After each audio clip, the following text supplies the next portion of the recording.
And thanks so much for hanging with us. He's Rob Hunter. I'm Mike Russell. This is Russell and Hunter's In Other News. Check this noise out. I was very excited to see this because late night television is just awful. And it's been that way for years and years and years, ever since the one joke they knew how to tell was Trump. And that was it. And that's actually one of the reasons Rob and I started doing our show this way, because that's all people are talking about. Let's talk about other things. And it was kind of fun seeing Jon Stewart poke fun at the mass media and in a grotesque, awful story that, as he says, the media this was too mean, too bad, too awful, too graphic for the news media to cover. Here it is. There was one story that was so disturbing, so dark. Even the news couldn't handle it. In our editorial discussions this morning, we were asked not to show the image from this video because of its violent and disturbing nature. Video, which we are intentionally choosing not to show you. We're not going to show because of how disturbing it is. I was extremely disturbed to see this. Horrible, horrible, violent imagery. Violent and dehumanizing imagery. We're only going to show you a clip of this briefly. All right, that's enough. Let's take it down.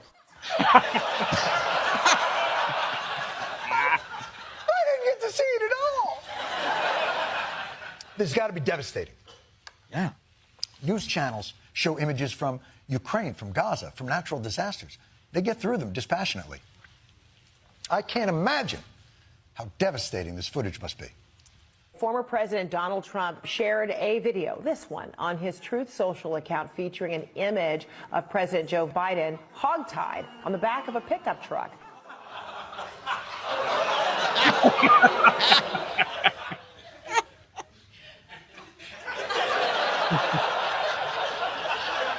Grotesque, dehumanizing.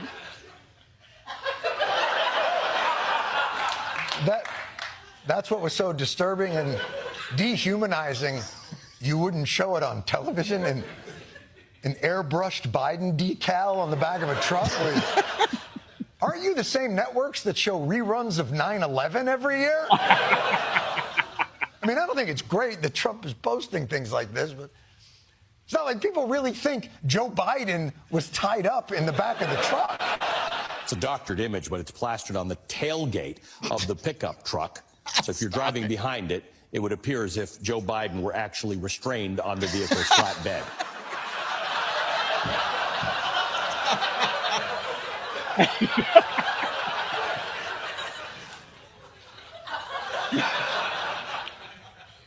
If you think that's really Joe Biden tied up on the back of the pickup truck, I don't know that you have the mental acuity to be operating a motor vehicle. That's a dang good point. And look, and that's beautiful that Jon Stewart did it, because Jon Stewart delivers it only the way Jon Stewart can deliver it, and I'll say that it hilarious. But I do agree with him. I'm not a fan of any political person posting that kind of nonsense. I don't care if you're running for office. I don't care if you're running for dog catcher. I don't think that's appropriate in any way, shape, fashion, or form. Even if the other side does it, Mike. Okay, fine. I agree with him to that, but just the reaction and the dehumanizing of all this. They sure loved Kathy Griffith when she was holding the bloody Trump head. They were loving that. Yeah, I don't. And it just points out where not just the media is, but where America is. The media thinks that they're the moral guardians of what you can see and what you can't see. Except there's a big problem. There's 9,000 other social media channels in which you can see anything you ever wanted. You can Google image anything you've ever wanted. So the fact that they're trying to show this restraint just shows how ridiculous the CNN is and the evening news, which of course gets back to this whole idea that no one really watches it. And I always used to love this about our old industry, Mike, the mainstream media. No, talk radio is the mainstream media. More people listen to talk radio than watch any news program ever. So this is just old media hanging on to whatever relevance they have by telling you, I'm sorry, but I'm about to show you this. Your life will never be the same. You saw an image on the back of a truck that looks real. You would think they're capping puppies. Exactly. I'm like, why, y'all? But here's I do give them credit for this. They were selling it to the cheap seats, though. I mean, they were selling the drama in there, and it was too dehumanizing. Why not make the story? We have presidential candidates that are posting this crap.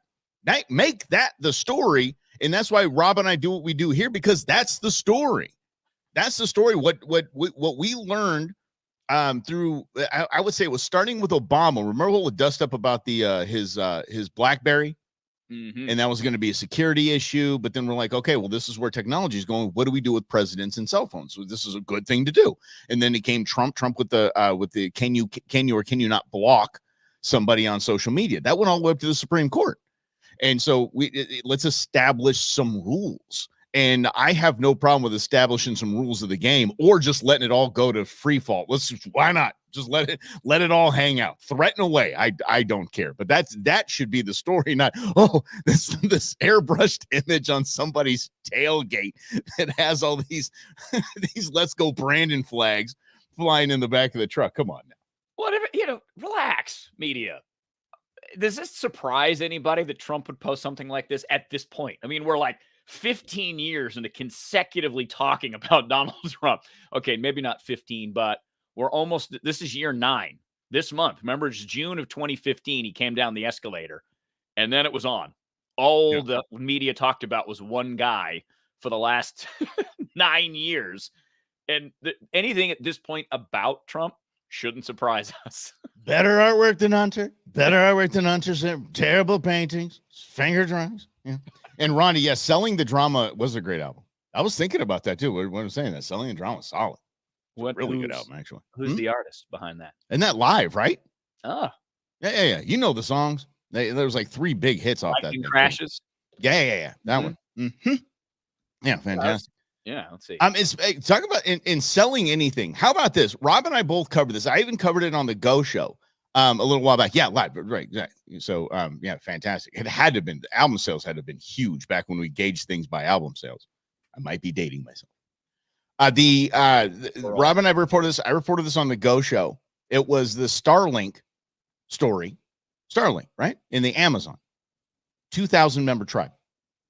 9 weeks later, they're addicted to online porn, and the kids are just useless. That is a fake story from the New York Times. The New York Times had to retract all of it, saying essentially, we made this up. This was clickbait to the nth degree. This was Weekly World News, Inquirer kind of BS, and New York Times now held to that standard. New York Times has set the bar for New York Times story at that. We wanted to make up a story about a bunch of people that should now have access to all the world's information, and they're the greatest. They're thriving and they're learning all this new stuff, and their lives are better, and all this wonderful stuff should be the story. No, we're going to make it up and lie and tell the whole world that they're now addicted. This tribe is now addicted to online porn. I had a conversation last night with 4 other guys, and not this particular story came up, but where we're getting our information and what information we're getting. The awakening is here that you can't even really trust the New York Times right now, because everyone in media is desperate because audiences are shrinking. Money is going away. I don't know if you've read about the Washington Post, Mike. I don't know if you've heard anything about this. This new guy just came in and bought it. They're hemorrhaging cash and they don't know what to do. So they think Wasn't it a Bezos? Wasn't it a Bezos come with that Amazon? It was. I think he sold it. He dumped it off and some new guy bought it. I think his name's Will Lewis, if I remember correctly. And he was talking about how he's going to integrate artificial intelligence to help tell the news. So there's number one right there. Like, how do you do that effectively? But his point was, I don't know how else to save this place because it's losing so much money. Now, I don't know if the New York Times is losing money, but they're appealing to a certain base in order to fund their paper. So they have to resort to these dramatic stories because it keeps people engaged. But that awakening is most of the stuff that you read is just crap. Yeah. And it's going, I mean, let's be honest, why this was the story, why this was made up is because it wasn't, Rob and Mike's internet saved the Amazon. It's Elon Musk. Yeah. Who's now the left's public enemy number 1. And they just wanted to, the New York Times wanted to essentially do a hit piece on the guy. Like, oh yeah, he's really saving the world. Starlink is now in 100 nations. And it saved Ukraine, 100. right? It's helping Dude, Ukraine seriously. fight the war. Ukraine would be squashed. It would be a parking lot at this point. And there would be a coming soon Kremlin 2 sign right in the middle of just wasteland, unless Elon Musk stepped up and gave them a way to communicate all over their country. Elon Musk is saving nations, growing society and humanity. And it's not good enough because he owns Twitter and he changed the name of our favorite toy, and we're going to go do hit pieces on the guy. And think about that from a media standpoint, that they are using their scarlet letter type approach. And Mike knows this better than anybody. I like this analogy going back to our high school days, where the woman in that had to wear that scarlet letter A for adultery. Yeah. And what happened to her is she became a social outcast. Nobody wanted to talk to her because you would get associated with hanging out with an adulterer. That's what the New York Times is doing to Elon Musk. They're trying to put a scarlet letter on him, and it's working.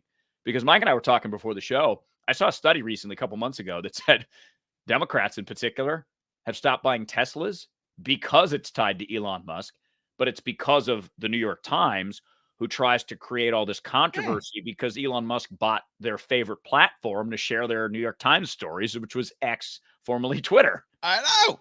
And people, there should be. My first thought goes to, okay, we have Rivian and the other EV companies.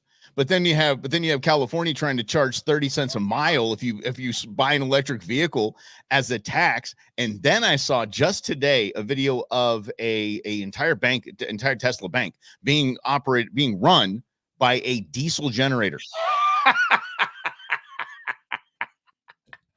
That thing was cranking too. It was at full capacity, and there's like 9 Teslas that were charging at the stations, and there was just a giant cable going from this trailer. It was a trailer. It wasn't just like, the one I have in a garage, right? I mean, it was a trailer generator. So yeah, so that one of the probably several reasons why they're not buying Teslas. But yeah, this is the whole we don't like Elon Musk. Well, oh yeah. You don't like space exploration, then you don't like other nations having internet. You just hate the guy because he lets people say mean things on a platform that is just riddled with evil on top of evil on top of evil. But that's okay.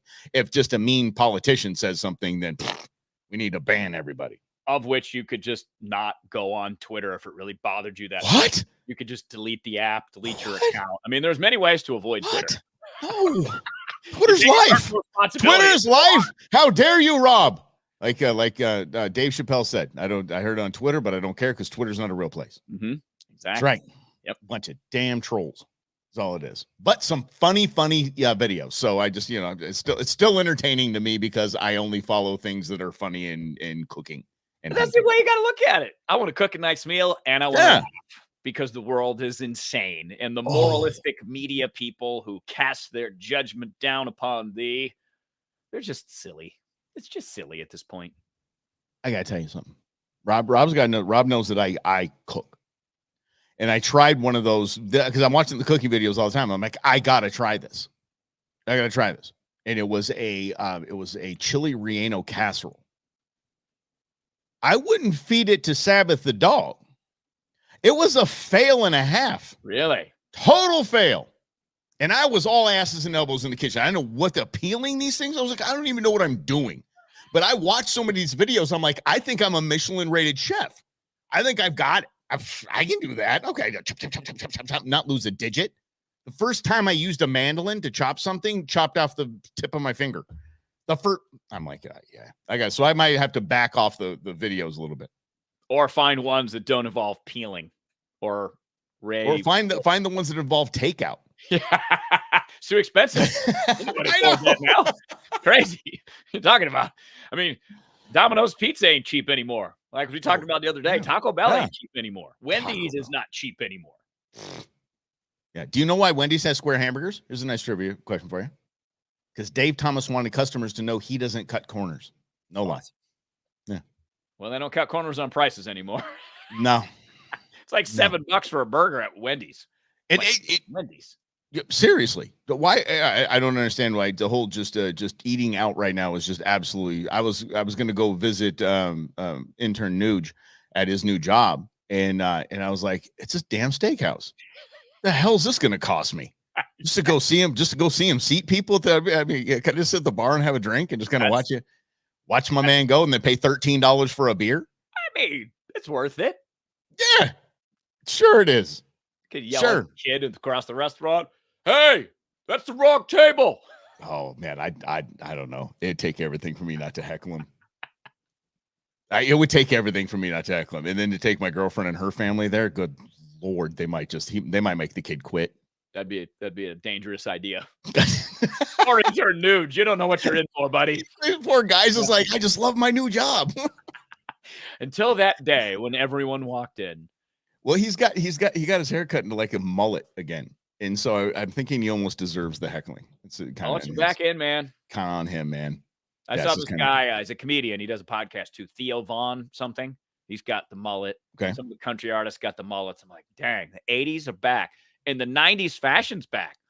I saw a 20-something-year-old woman in the gym the other day with an Eazy-E shirt on. I'm like, do you know anything about Eazy-E? They used to think she's sleazy because she's hanging easy. Exactly. I appreciated it as a hip-hop fan. But I wondered if she had any Eazy-E knowledge. And they're all baggy, like falling off themselves, and they cut the thing. I'm like, wow, this is like deja vu all over again. Like, and I wish when my girls in high school and like all the pressure for girls to look a certain way, why didn't they look like they did when we were in high school, wearing ties and all this nonsense, all this big baggy stuff?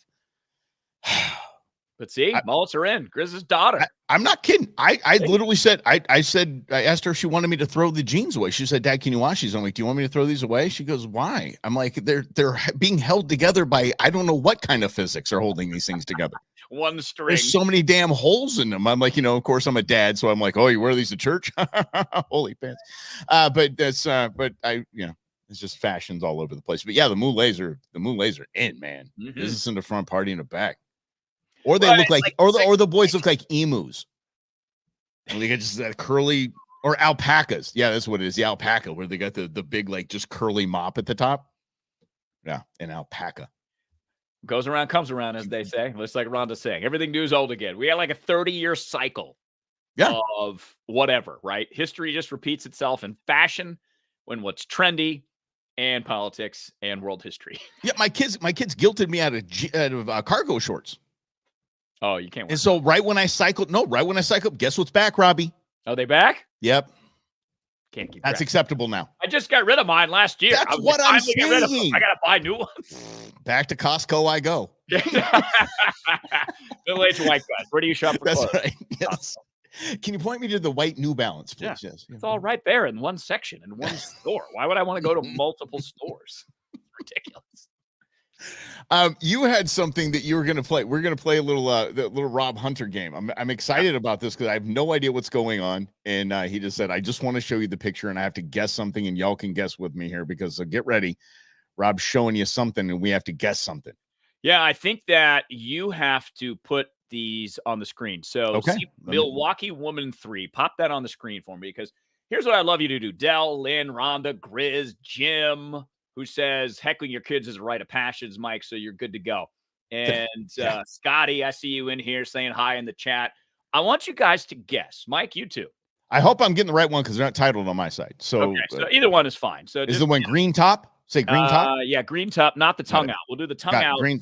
Okay, here we go. Okay, so this is a woman from Milwaukee. I see that. She has a side gig. Okay. And I want you to guess what her side gig is. So take a look at her. Yeah. She's got a big smile on her face. She's rocking that hair. I don't know if that's like front ponytails. I'm not sure what that is. Pigtails. Those are pigtails. Pigtails. Okay, so she's got pigtails. So Mike, I want you to first guess, and then Lynn, Dell, Rhonda, Grizz, Jim, you guys guess too. Scotty, what do you I'm going to go with some kind of freaky cosplay kind of thing. Yeah, okay. Some kind of a little side hustle maybe on the weekends, dressing up as something for some parties, if you know what I'm saying. Yep. Grizz has got OnlyFans. So OnlyFans, right? Because that's like a natural reaction of what we would see now. Now pull up the other picture, Mike. Just again, you can see that maybe you guys are going in the right direction. Does anybody else have a guess as to what this lovely woman from Milwaukee does? Okay, we'll keep that up. Anyone else got a guess here? Yeah, I think her day job, I believe, is she works for the Milwaukee Brewers. she's in one of the front offices or something like that. Okay, I was asking what kind of work she was doing for the Brewers, but okay, we're in. All right, so all right, here's the other. Let me get this here. Okay. Well, yeah, that's got to be it right there. It's got to be OnlyFans. Yeah, so we're throwing this out there. Rondo Okay. says cosplay. So Rondo, what kind of cosplay would you guess that this woman takes part in? She's got some almost Leia buns going on the top there. So I thought maybe some Star Wars stuff here. We're speaking my language. Yep. Lynn even is smart enough to know OF creator. So Yeah. The lingo down. No, this gets even better. Okay, I don't know where we're going with this, buddy. I'm actually starting to sweat here. What I can't, Grizz? Grizz got it. Grizz nailed it. I will give you a hint. Okay. This woman was arrested for this side gig. She's a prostitute. Okay. I told you she's doing freaky things at the parties on the cosplay thing. She is on the side. Yeah. A hit woman. What? She flew from Milwaukee over to the United Kingdom because she was hired by She's two an guys. assassin? Yeah, she's an assassin, but it gets better because No, it's hotter when you say assassin instead of hitman. She's the assassin's like, okay, now I like what's whole story's going. and that's her signature move when she pulls a cap, when she busts a cap. She sticks the tongue out, does her thing. Really? Okay. Yeah, she flies over the UK. She got hired by these two guys. These two guys that run a clothing store. It's a father and son. Yeah. They hired her to take out their rival. So she's like, cool, I'll do it.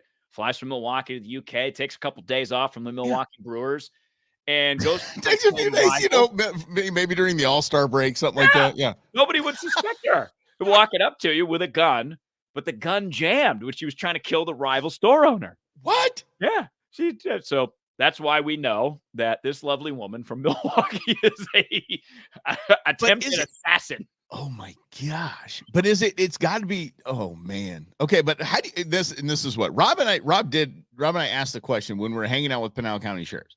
And the answer still blows me away. And I think it might have been Sheriff Lamb that said that we asked.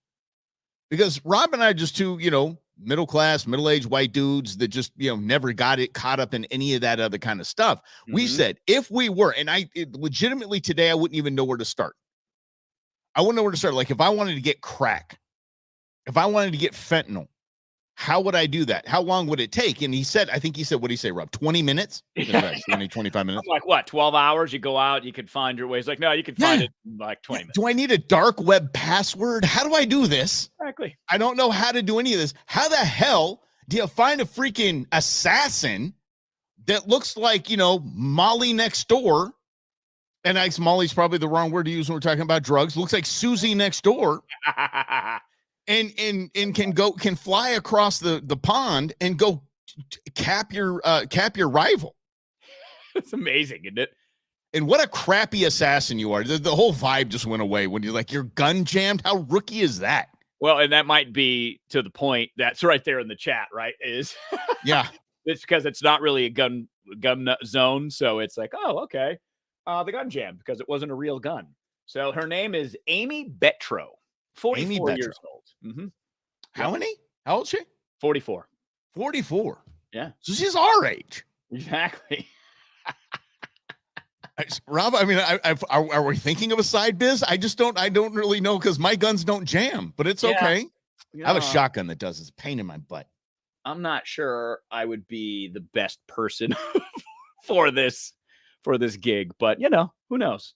Rob would sit down and interview whoever he's going to cap first. And it would just be the most sincere, I want to get to know you kind of thing. And then at the end, it's like, hey, sorry, man, got business biz, and then you rack your exactly. Sorry, dude. What's the problem? I don't see a problem with that. I mean, seriously.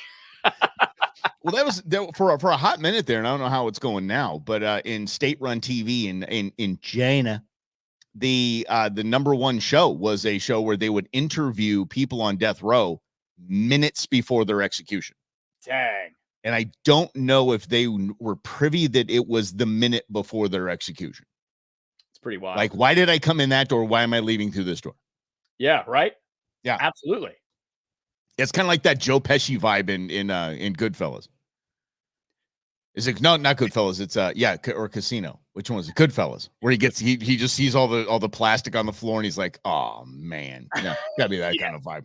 He just knows. Oh, by the way, I'm looking around because I can't find what are you my doing? internet window that has the actual program we're broadcasting from. So, Oh, yeah, okay. always You fun. look good. Everything looks good, pal. All right, I'll just You're look doing this way. great. Mhm. Yeah. Yeah.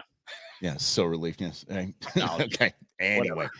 So how about this? And this is something that I wanted to chat about yesterday. It was interesting to me that Los Angeles now has 3 new high-rise buildings, complete with a gym, an internet cafe, a coffee shop, a restaurant, and basically all the amenities you would want in a really nice Airbnb in a condo unit or something like that, or at any type of resort.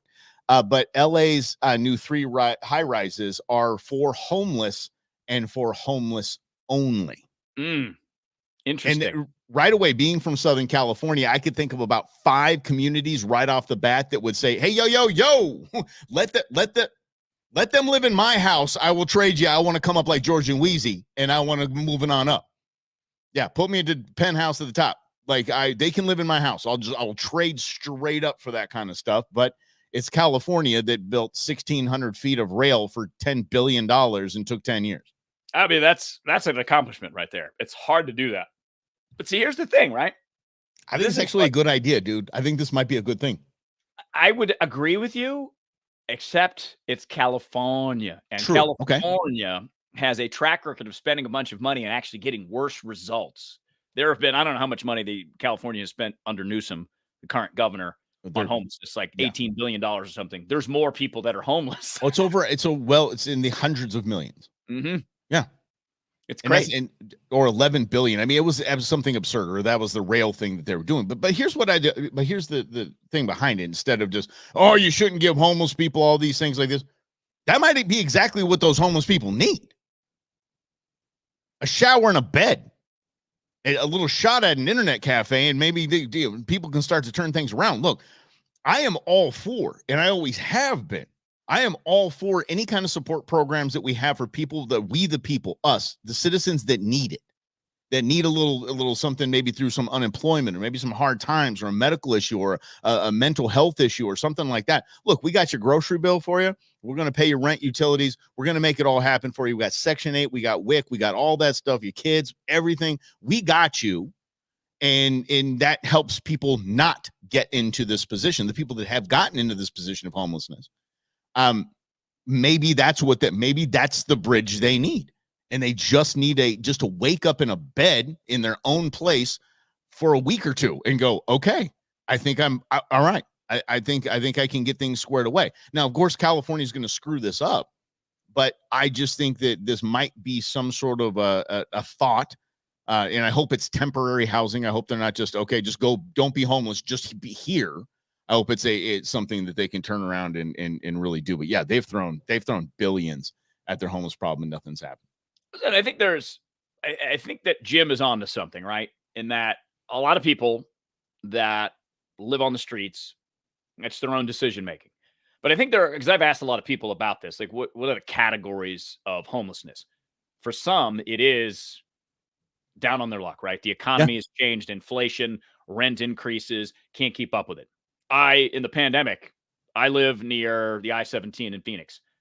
And as we navigated through that, more and more people ended up on the streets. You could just see it, at least in my vantage point, right? When I would drive to work, and Mike, you would see it too. Yeah. Anytime you got on a freeway, off a freeway, it didn't matter where you worked. And out in the West Valley, you don't normally see that, but you see it now. It's more widespread. So there's an economic part of that. Those are the people I think you can help the most. You can say, okay, here's a little stability for you. Let's maybe give you some job training. Let's try to help you find a gig so that you can sustain yourself. Other people got addicted to drugs, many of them legally, because they went to the doctor. 100% legally, not 100% of the people, but I agree with you 100%. Yeah, but there's a portion of that. That's a much more difficult problem because now you're talking about substance abuse. This isn't just simply put someone in a home and hope that they find themselves away from their addictive parts of their personalities. Yeah. So that's needs different types of intervention. And then there are mental illness, which are sometimes people that are schizophrenic that maybe are or are not on their medication, or other type of mental illnesses that also require different types of intervention. The challenge with the government and trying to offer a solution is it's just to try to make the numbers go down so that when the homeless count comes out, like, oh, look, we're making progress. Because all we did is we funneled them into these houses, but we didn't change the face of the problem because it's a multifaceted problem. Sure. And if I get to have a say in it, which I don't, because I escaped that Thank God. hellhole. Yeah, exactly. I would say veterans first, homeless veterans first. And the reason why is, and of the homeless that I have interacted with, in working with a great little organization called Barbecue Mission. Just look it up. It's a fantastic group doing that cool stuff, feeding the homeless with big pit smokers and fantastic. Is that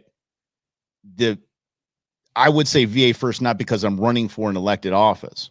I would say the homeless veterans first because most likely it was us. It was the government that failed these people miserably. And probably the biggest chain of pill pushers you could possibly find is the VA. And it's really difficult not to get hooked and really start screwing with your life and screwing up. I would say homeless veterans are first in line, but again, it's California. So I'd be surprised if there were U.S. citizens that are going to be in these things. Yeah. Right. And again, the house is only one part of the equation. And if there's root challenges that are harder to address, the real problem with politics and politicians is you don't get any wins on television or on social media by talking about complex problems. You've got 9 seconds to get your soundbite across, and no one cares beyond a number. Oh, there was 17 million homeless people. That's a lot, but let's say there's 100,000 homeless people in California. We got it down to 80, and they run on that. Meanwhile, those homeless people are just shoved in a building somewhere, still have all the same challenges. So it didn't actually fix anything except put a roof over their head at taxpayer expense. Yeah. Well, in a lot of cases, we are putting a roof over the head of taxpayers' expense with the recidivism rate, when they put them right back into jail. And there's just so much. And Rob, it's a good point. There's just so many cogs that are spending in this, and it's not just one thing. But if you're a Gavin Newsom and you're a moron, and you could sit there with the ribbon cutting and look what I've done, and oh boy, I tell you what, we're going to solve the problem. We only took care of one of the 19 reasons why each of the people standing next to you are homeless and moving into these buildings. And it even goes back to what, sorry, Mike, go ahead. Go ahead. No, please go. No, go. Yeah, I was going to go back to the Jon Stewart clip. If you've been hanging out with us long enough, at the very beginning, we played a Jon Stewart clip, and on the back of a truck that Trump reposted on social was Joe Biden hogtied, which again, if I were running for president, I would not post that, but that's, you take with that what you want. But it's not as dramatic as the media makes it out to be, because that's all this game is. Media and politics is a reality show chasing ratings, which is something they hate Donald Trump for doing, but they try to mirror him all the time. Yeah, well, yeah, without him, they have nothing. I think Rhonda said that as well. So it's to me, the problem is just, well, is actually that is just people are running on a one solution to a 19-part solution, right? I hope that makes sense. But look at what I've done. The quickest look at the biggest, the bad look at 3 high-rise buildings, things like that. And it's all just a bunch of nonsense is what it is. So yeah. Bingo. And that is the reality of the reality show is that yeah, right. And once you recognize that, you stop getting pulled by that because you understand the game. Because I get it. Outrage sells. Outrage is awesome. So I'll give you an example. So I had the Maricopa County Recorder, Stephen Richer, on my solo project, Mike. Oh, you look like you. Oh, we might have lost Rob. Either I lost Rob or we all lost Rob. Or Rob is straight frozen. He looks handsome though, so it's really all that matters. Yes, he did have the county recorder on Equal Matters, so that's pretty fired up. There you go. Well, you're back, buddy. Now you can see it. Thank you. About understanding how does an election work, because I didn't know. I don't know what fraud protections are in place, so let's go find out. And before we listen to all these internet rumors, let's go to the source first and then handle the internet rumors. But of course, because it's elections, it got kicked off of TikTok, Mike. Wait, you got kicked up? What got kicked off of TikTok? Your interview with the county recorder to actually give people real information about how things work and things stolen, not stolen, whatever the hell it was, ballot box, ballot harvesting, all the one person that is qualified to give you those answers, you got knocked off of TikTok because it was politics. Oh, come on. That's what I'm getting at. Yeah, Like, it's even when you're trying to provide a conversation, and whether you believe Stephen or not is up to you. But if you can't access the conversation because TikTok's like, nope, it violates our community guidelines. Anything talking about the election, good, bad, indifferent, we just take it down. Because you're seeing that on Instagram and Facebook too, is that they're just really shying away from being the story again in 2024 like they were in 2022 and 2020. Well, then don't have your CEO donate $500 million to a campaign. How about that? You don't want to be the center of attention, you bozos. But see, right? It's the power is in the control of information, just like it was the Catholic Church in the 1400s and 1500s. They had all the information because only the priests could read. So they said, all right, cool. You got to come to us to get the information. Facebook does the same thing. Twitter does the same thing. Instagram, owned by Facebook, they do the same thing. And here's the other crazy part. Google. How much of our information relies on a Google filter? So Google has massive power in determining what you see and what you don't. And I'll give you one example. I've used this before, Mike. So I was a baby talk show host doing research on climate change, and I came across this study that said when Mount St. Helens, north of Seattle, erupted in 1980, it emitted more carbon dioxide than every single car on Earth up to that point in history. Yeah. So one explosion. Go look for it on Google. You can't find it. Now, there are other search engines that you can go find that study on, but Google eliminated it. It's crazy. They also eliminated remember we did, I think it was last year or the year before, was the record number of over 100-degree days and this and that. No, it was all look how hot everything is, What you couldn't find, I found it, I think, on one source, but then I found that a link to basically NASA. This is from NASA.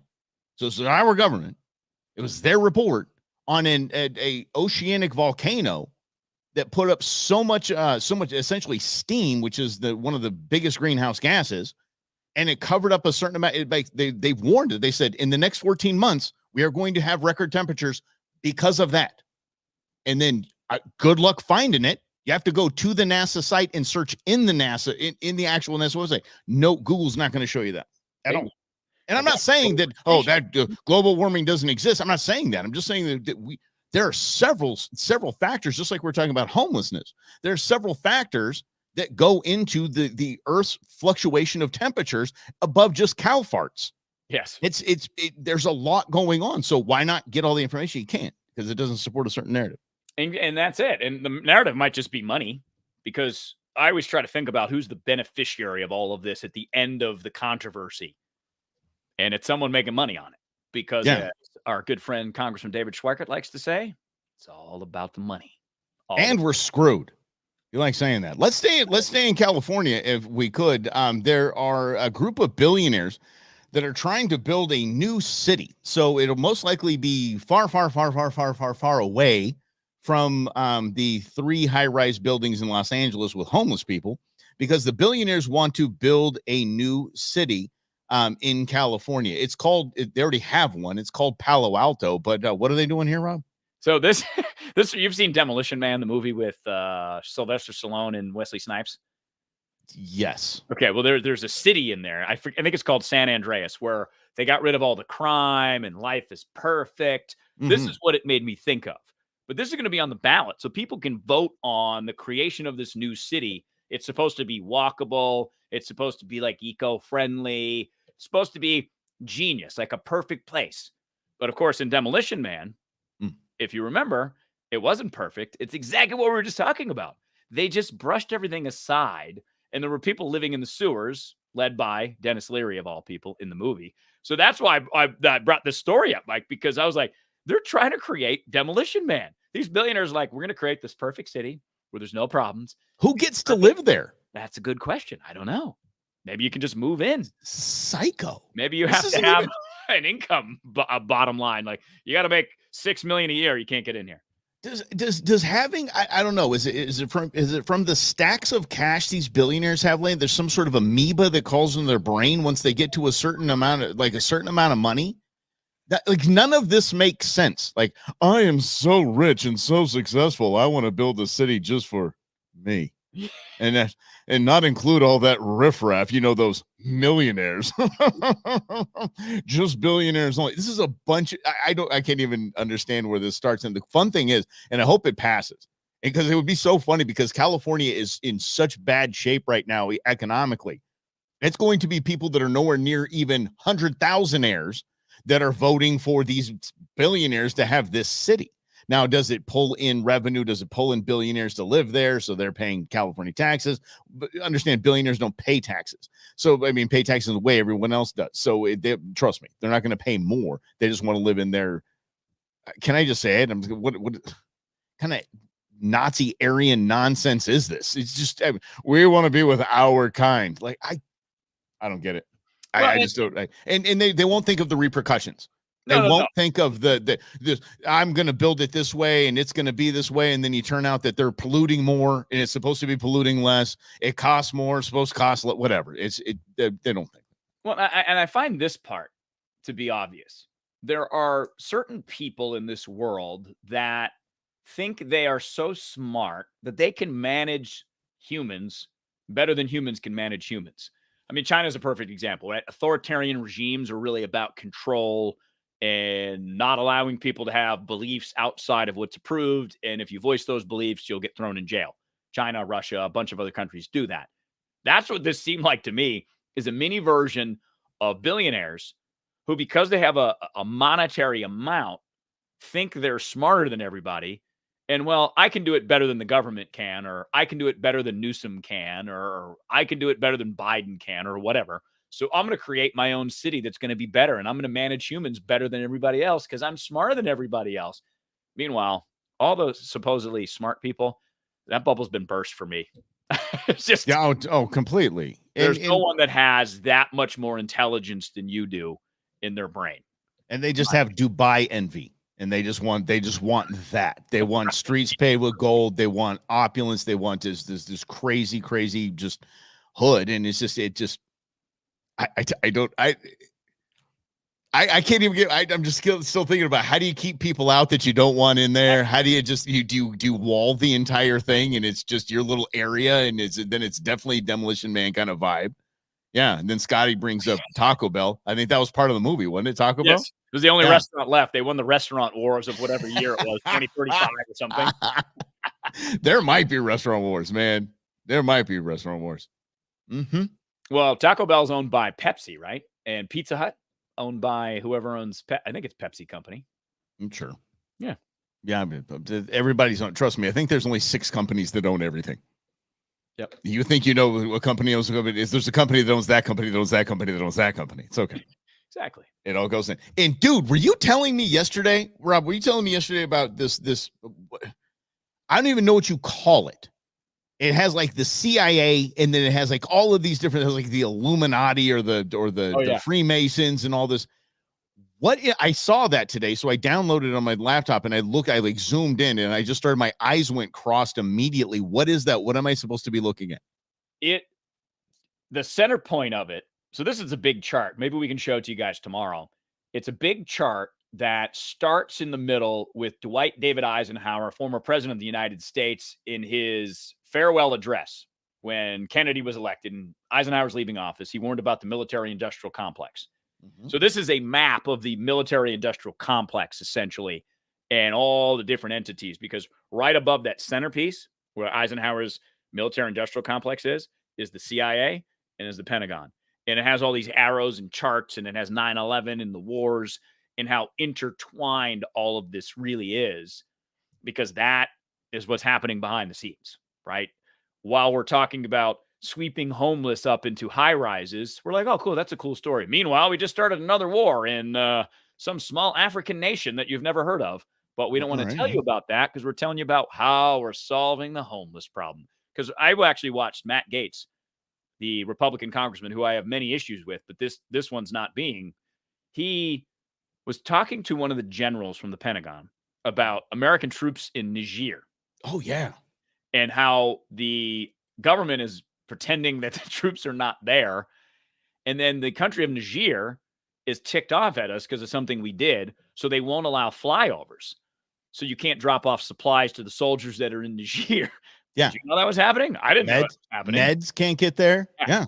Mhm. Oh, I knew about it happening, but then I forgot about it because we went to something else in the news. Here you go, buddy. This is what you were looking at like here, some buddy. beautiful mind stuff. You're about to see. Dude, hold on. It says it's processing. The program doesn't even understand what it is, Rob.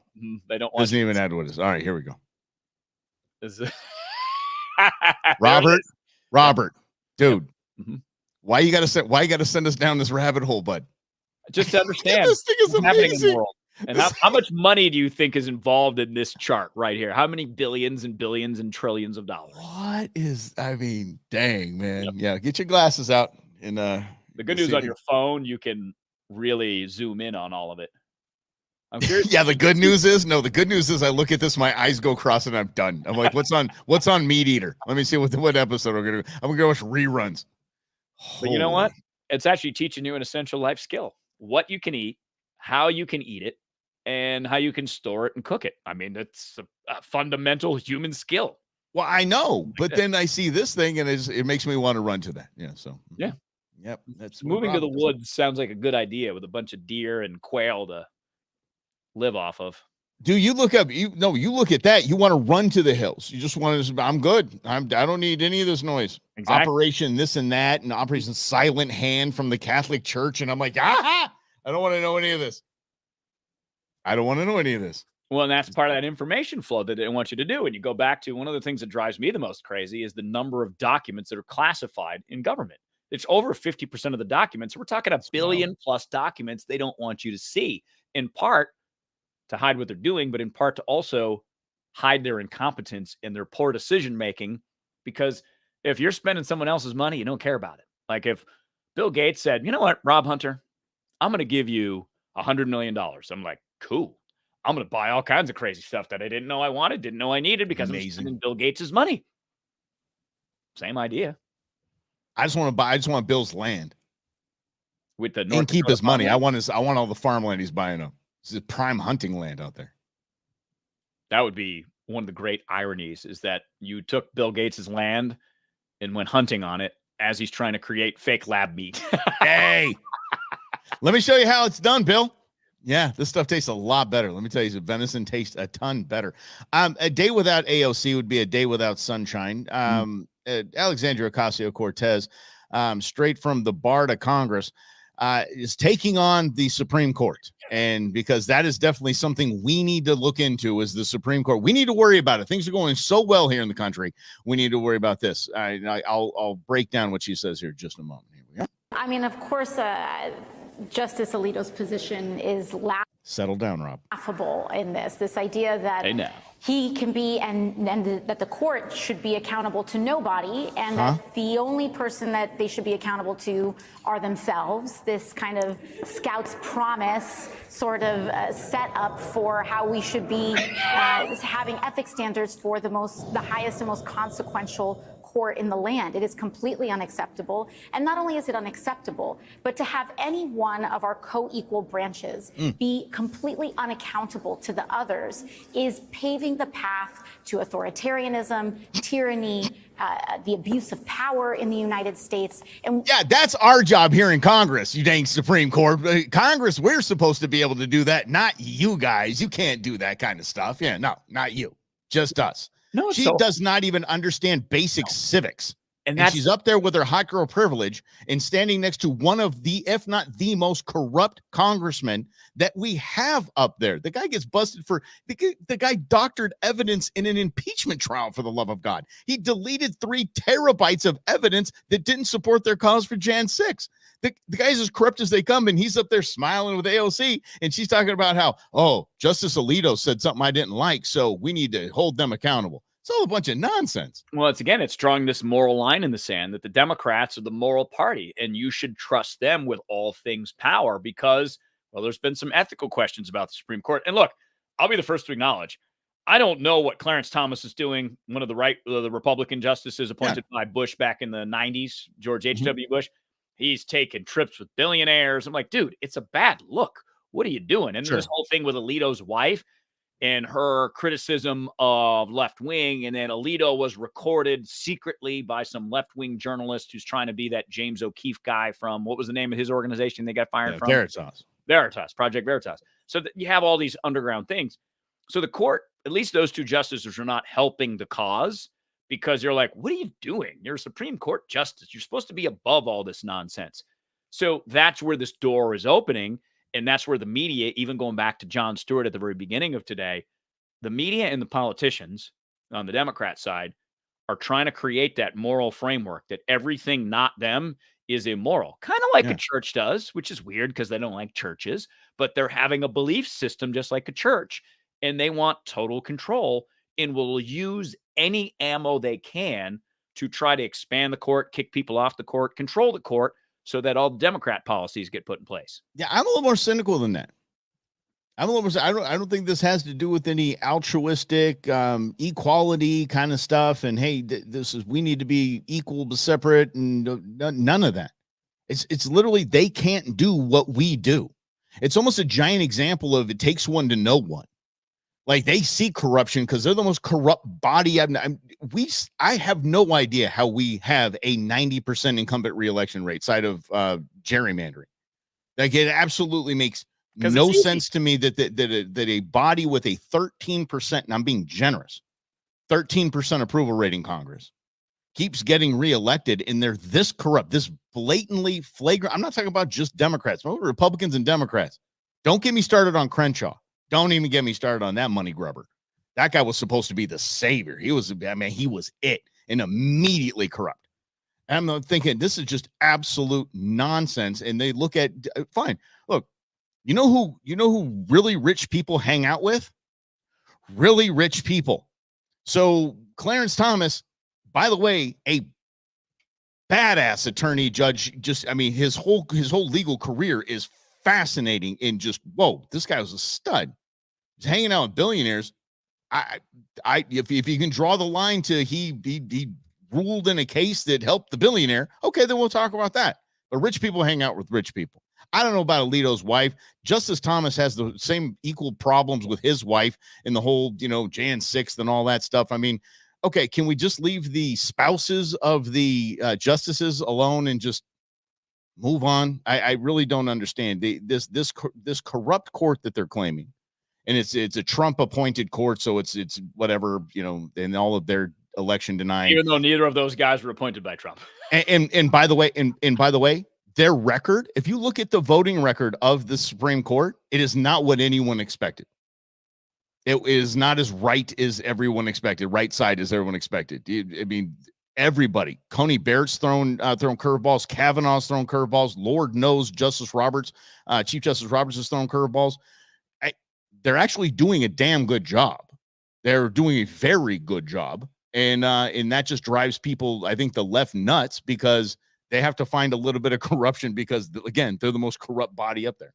Well, they don't control it. And that's really the big issue, because the whole reason that Trump's appointees are on the court and he got 3 through was because the Democrats got rid of the filibuster on judges. So they shot themselves in the foot. And this is their reaction to blowing off their own foot, is to complain about the corruption of it, even though they actually corrupted the process to make it easier to appoint judges with a 51 vote margin versus the normal 60 that you needed to get past the Senate. Because there's that thing they call the cloture vote. I'm not sure if it's called the cloture vote in a judicial appointment, but you had to get 60 senators to say, yes, we should vote on this before they actually voted on this. Harry Reid, who was the Senate leader, got rid of that, and he got an airport named after him in Vegas. Of course he did. Yeah. Yeah. And again, about Senator Harry Reid, treadmills don't punch like that. We're just magically, after his treadmill beat him up, he resigned. And in Nevada, think about it. That's why we got to spread the word, because we got to get people to wake up and understand this reality show game that they want us to believe in.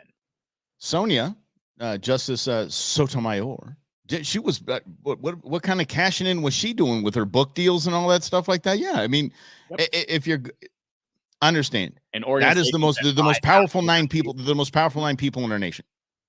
Yeah, side of tech CEOs. They're the civics, legally, our process. They are the 9 most powerful people we have.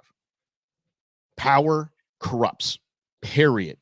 I'm sorry, y'all. They're human. The Republican pointed, and the Democrat pointed, all of them. They just, I mean, it's tough not to. It's just tough not to be. Sorry. We put humans to this standard. We put humans to this kind of power. You're not going to get Christ on the bench. Sorry. And again, it's all designed to create more mistrust in our entire system, which has been pretty effective on both sides, because I think that's the reality in which we live, is that at this point, the vast majority of Americans don't trust the system, whether you're Republican, Democrat, Independent, progressive, Trumper, not Trumper. There's an element of distrust in all of this, and it's because of the amount of information that we all consume, because no matter what you consume, there's an element in it that says this thing, the Supreme Court, the government, homelessness in California, this image that we can't show you because it's too offensive for television.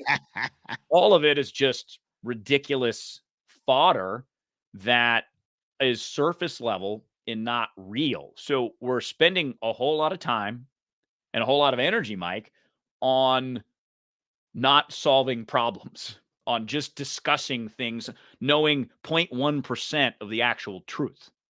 Except for Sandra Day O'Connor. She was almost Christ-like. She could have been president of the United States. Oh, my. Fantastic. Dear Lord. Yeah, she's fantastic, phenomenal. But it stepped down, too. So, I mean, it's like, maybe we look into lifetime appointments, whatever. There's some chip shots that we can make in changes. But here's the deal. The system's doing pretty damn well as far as checks and balances go. If you remember how many times our last president took that privilege, the executive privilege, in saying, you need to fast track this. I need a decision on this. A ton of times, and ruled against. Biden, same thing, ruled against. The more we see the Supreme Court shoot things down, especially when it comes from Congress or the executive branch, guess what? That's the way it's supposed to go. You should be elated every time they say no. I don't care if it's your president that you voted for, the one you didn't vote for, don't care. You should be excited when the Supreme Court squashes them. Yep. Because that's their job. And AOC is not intelligent enough to realize and understand that that as a legislative body, they can make laws that are counter to what they think the Supreme Court might vote on because it's too conservative or illegitimate or whatever. Start there. Stop squawking and sounding like Charlie Brown's teacher on air. Wah, wah, wah. And just and do something, and then see what the Supremes do after that. And then you can complain about it if they go against something that you did in your capacity, which is passing legislation. Well, and Roe versus Wade is a perfect example of how Democrats didn't protect that, could have, because that's what the court decision said. The court decision said, well, it's not a law. You've never made this a law. And in order to be a law in the United States, it has to be established as a law or a right. And since Congress didn't protect that, that's what happened. But of course, Democrats raised millions and millions and millions of dollars on that, which at the end of the day, that's what it's about. And I do want to answer Greg's point about Roberts voting for Obamacare. I read that whole decision back in the day, like word for word, and it's completely logical. It's laid out because there is a law that allows it. That's how truthful John Roberts was in that decision. So again, Republicans could get rid of that law that allows Obamacare, but they don't. It's pretty much stripped to death anyway. I mean, it's basically like remember SB 1070 was the big thing. It's stripped down to nothing. Actually, I think the one piece of SB 1070 that's still around is you can ask somebody for their legal status, which caused the entire dust up. Well, they can ask us, right? You can ask for an ID from us, so why not? And by the way, Rob, I will say this: Roberts did tee it up. Roberts teed it up for the Obama team. He put that ball right on the tee and said, okay, guys, I'm going to ask you this very simple question. Is it a penalty or is it a tax? Tax. Okay. There we go. Congress has a lot of power to levy taxes. And as much as we think that the legal minds that are being appointed by the president we voted for, and we might not like the president, the appointees by the president that we didn't vote for, we have to understand they are the top legal minds in business. You cannot go line by line. I don't know much about Justice Jackson if you're nasty. I don't know much about Hurdle, but I do know a lot about Sotomayor. Do not know a lot about Elena Kagan and all the way down the line. And I got to tell you, they're the top. They're it. Elena Kagan might be the smartest legal mind in the galaxy. You might not like her ideology. You might not like how she will frame something from the Constitution. But she literally is probably the smartest legal mind in the world, period. And it's good to know that and recognize that, because then again, you're grounded in reality, which is the goal here on Russell and Hunter's The Brewmance. Let's live in reality. Do you know who she hired when she was at Harvard, when she ran Harvard Law? Justice Kavanaugh. She hired him. Small world. She was but I was not very happy with her not standing up and going, hey, he was my hire. I'm going to put my name behind him, guys. He's good. He's solid. Nope. Had to worry about a party back in high school. All right, team. Let's do it. We're going to do this every day, guys. We're going to do this every day at noon for an hour. Just come and have fun and just chatting it up with you guys. And thank you so much, everybody, for playing along and hanging with us on the comments, and like and share it, and let everybody know Russell and Hunter are back in the saddle on the daily. Are the cool kids saying that anymore? Are they? We're cool. Okay, Brian, on the daily. There we go. We're back to it. All right, we'll see you tomorrow at noon right here on Russell and Hunters in other